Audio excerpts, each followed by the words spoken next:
Assalamu alaikum wa rahmatullahi wa barakatuhu.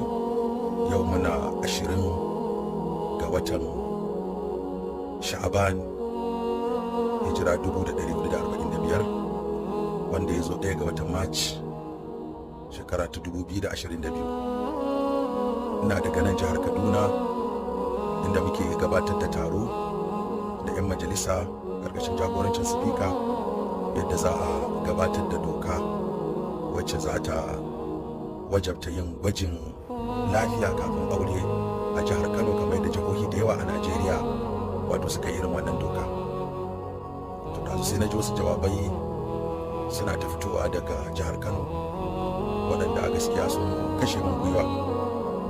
Abinda nake ta kokari na gabatar a Hisba shine gyaran tarbiyya da gyaran hali, kuma na yi iyayi na wajen gayyatar masu gabatar da fina